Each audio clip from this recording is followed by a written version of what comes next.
সেই ভেন্ডিগুলো একটু লম্বা লম্বা করে কেটেছি, আলুটাকে লম্বা লম্বা করে কেটেছি। আজকে ভেবেছি কালো জিরে পেঁয়াজ দিয়ে ভেন্ডি ভাজা, পোস্তর পরিবর্তে দেব তিল। তিলটা ওপর দিয়ে ডেকোরেশন দেখতে বেশ ভালো লাগে।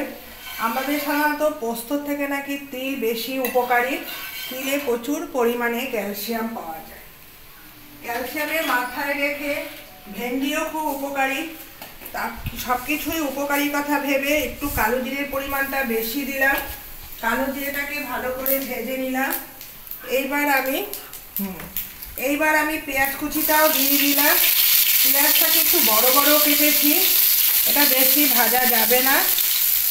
ভেন্ডি, আলু, এটার মধ্যে আমি নুন দিয়ে দিচ্ছি। নুনটাও দিয়ে দিচ্ছি ভেন্ডিটা নরম হওয়ার জন্য। আর দু টুকরো দিয়ে দিচ্ছি টমেটো, একটু টমেটোও দিয়ে দিচ্ছি। ভেন্ডির মধ্যে বেশ টক টক। এটার মধ্যে নুন দেওয়া হয়ে গেছে, কিন্তু হলুদ গুঁড়োটা আমি দিইনি। একটু হলুদ গুঁড়ো দিয়ে দিচ্ছি। আর এর মধ্যে আমি আর কিছু মশলা অ্যাড করি। এগুলো যেহেতু সাইডে চলে গেছে, ছড়ানো কড়াইটা বারবার নাড়াতে খুব সুবিধা হয়, কিন্তু মাঝখানে একটু এনে একটু ভেজে দিতে হবে। এইবার আমি একটু ফাঁকা করে দিলাম, কেন এখানে আমি তিলটা ভাজবো। তিলের পরিমাণটা একটু বেশি দিয়ে দিলাম। তিলটা একটু তেলের মধ্যে ভালো করে ভেজে নিচ্ছি। তাহলে এখানে নুন হলুদ দেওয়া হয়ে গেছে। তিলটা একটু কালারে করার জন্য একটু তিলটা ভেজে নিচ্ছি। আর তিলটা যখন দেওয়া হয় তিল তেলও হয়, এই জন্য কি হচ্ছে, তিলটা দিয়ে কড়াইতে দিচ্ছি আর একটু তেল বেড়ে গেল। বেশ সুন্দর না? তিল তেল বাজারে বানানো যায়, অনেকে প্রদীপ জ্বালায়। যেহেতু তিলটা দিয়েছি গরম তেলের মধ্যে, তেলের আয়টাও বেড়ে গেল। যাই হোক, বেশি বাড়ানোর দরকার নেই। আমার যেহেতু ভেন্ডি আলু ভাজা হবে, সবকটা ভালো করে পেঁয়াজটা সুন্দর লাল লাল হয়ে গেছে। এর মধ্যে একটুখানি লঙ্কার গুঁড়ো দিয়ে দিচ্ছি, 1 চিমটে লঙ্কার গুঁড়ো দিচ্ছি, যাতে ভেন্ডি ভাজা তো একটু কালারের জন্য। ব্যাস সুন্দর। দেখুন, এইবার এখানে একটা কাঁচা লঙ্কা ভেঙে দিচ্ছি একটু হালকা ঝালের জন্য। ব্যাস কি সুন্দর কালার বেরিয়ে গেছে তিল দিয়ে ভেন্ডি ভাজা। এবারে যে লম্বা লম্বা করে যে তিলটা ভেন্ডি আলু সব কেটেছি, এর মধ্যে কিন্তু জল একদম দেওয়া যাবে না। জল দিলে কি হচ্ছে, জিনিসটার টেস্টটাই যেন নষ্ট হয়ে যায়। এইবার আমি কি করেছি, ভালো করে এই যে মশলাগুলো দিয়েছি, এগুলো বেশ তেলের সঙ্গে ভালো করে দিয়ে দিলাম। এটা আস্তে আস্তে বেশ ভাজা হবে আর মশলাগুলো গায়ের সঙ্গে লেগে যাবে। তার ওপরে দেখো তিলটা কি সুন্দর ভাজা হয়ে যাচ্ছে। ডেকোরেশনটাও একবারে করে দিলাম। এর মধ্যে একটু মিষ্টি অ্যাড করতে হবে।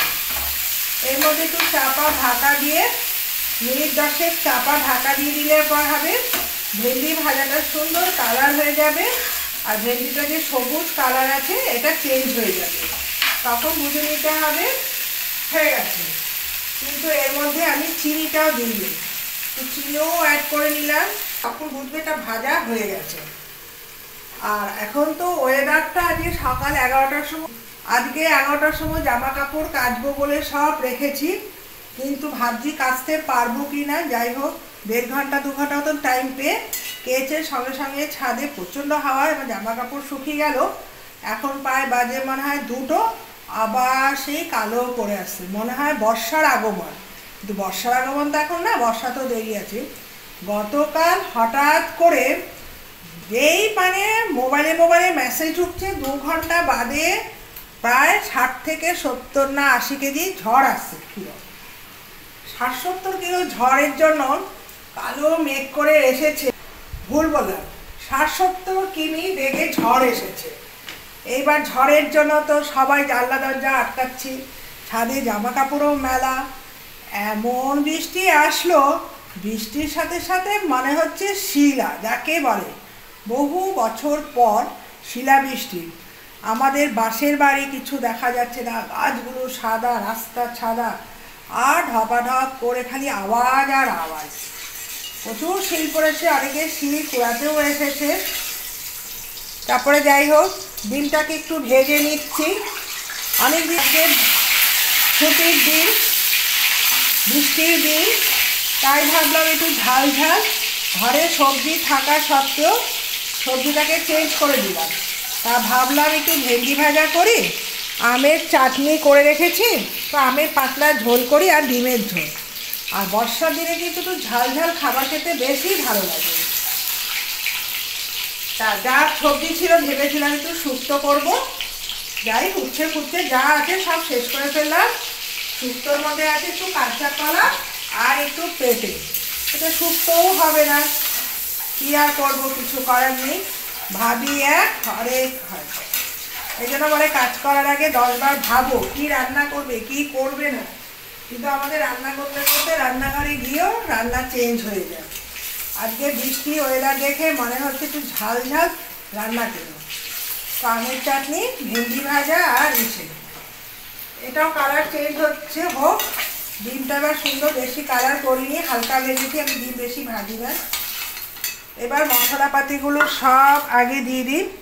পেঁয়াজ, আদা, রসুন দিয়ে দিলাম।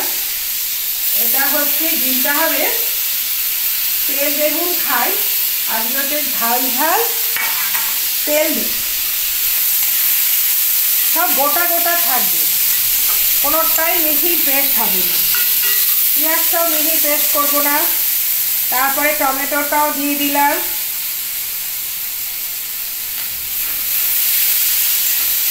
এই ঝাল ঝাল গা মাখা তরকারিটা দিয়ে খেতে বেশি ভালো লাগে। এখন আলুটা দেবো না, কাঁচা লঙ্কাটা দিয়ে দিচ্ছি। যেহেতু তেল ডিম হবে, তেল বেগুন খেয়েছি, কিন্তু তেলটা একটু পরিমাণ বেশি দিতে হবে। ব্যাস, অনেকটা তেল দিয়ে দিয়েছি। এবার কালারের জন্য আমি হলুদ দিয়ে দিই। হলুদের পরিমাণটা একটু বেশি দিতে হবে। এবার আমি দিয়ে দিচ্ছি চিনি। ব্যাস, এবার দেব নুন। নুন হয়ে গেল নুন দেওয়া। এবার হচ্ছে ভাজা মশলাগুলোটাও শেষ, পুরোটা ওপর দিয়ে। এটা বেশি মিহি পেস্ট কিন্তু না, এই মশলাটা আমার 2 রকমের থাকে, একটা মিহি পেস্ট। ব্যাস, কালারটা এসে গেল। আলুটা দেওয়া হয়নি, আলুটাও দিয়ে দিই। এই তেলের মধ্যে আলুটা ছাড়া রান্না হয় না। একবেলা ডিম থাকবে, আর একবেলা ওই আলু আর ডিমের তরকারি দিয়েও ভাত খাওয়া যায়। এবার সামান্য একটু লাল এসে গেছে, কিন্তু 1 চিমটে কাশ্মীরি লঙ্কার গুঁড়ো দিয়ে দিলাম। ব্যাস, দেখো কি সুন্দর কালার এসে গেছে। তাহলে আবার বৃষ্টি আসছে। আমাদের বৃষ্টি হওয়া ভালো, আমাদের তো আর বাড়িঘর পরিষ্কার করার টাইম নেই। অনেক দিন পর জোরালো বৃষ্টি হয়ে বাড়িঘর যা ছিল সব পরিষ্কার হয়ে গেল, কিন্তু অনেক ধুলো এসেছে। প্রথম তো ঝড় হয়, তারপর তো বৃষ্টি হয়, এই ঝড়ের সাথে বৃষ্টি মানে ঘরে অর্ধেক ধুলো। আজকে সারাদিন পরিষ্কার করতে করতে জানলা গ্রিল ফিল মোছা, বিছনা চাদর ধোয়া, চাদর তো 2টো কাঁচা হলো, আর 2টো কাঁচাই হয়নি। দেখো তেল বেগুনটা কি সুন্দর হয়েছে। তেল বেগুন মধ্যে তেল দিই, এইরকম তেল ডিমের মধ্যে এই লাল লাল ডিমটাও দিয়ে দিলাম। ব্যাস, তোমাদের ঘুরে দেখিয়ে দিলাম। এইটা হচ্ছে গরম গরম ভাতের সাথে তেল ডিম, আর হচ্ছে তিল দিয়ে ভেন্ডি ভাজা। দেখো কি সুন্দর কালারটা চেঞ্জ হয়ে গেছে, আর মিষ্টির গন্ধ বেরিয়ে এসেছে। এটাকে উলট পাল্টে এই ডেকোরেশনটাকে দেখিয়ে দিলে না দারুণ থাকবে। আমি এর মধ্যেই রেখে দিই, কেন খাওয়ার সময় আবার গরম করতে কে যাবে 4-5টা বাটি ধুতে, এই জন্য সব ঢেকে ঢুকে এইভাবেই রেখে দিই। আর যখন রুটি দিয়ে খাবো একটু গরম করে নেবো, ব্যাস হয়ে যাবে। এরকম ভেন্ডি কালারটা দেখেছো? হয়ে গেল আমার ভেন্ডি, তিল দিয়ে ভেন্ডি ভাজা আর হচ্ছে ডিমের ঝাল, মানে তেল ঝাল, ডিম দিয়ে তেল ঝাল। দেখো কি সুন্দর হয়েছে। ঠিক আছে বন্ধুরা, তোমরা কাজ সঙ্গে থেকো।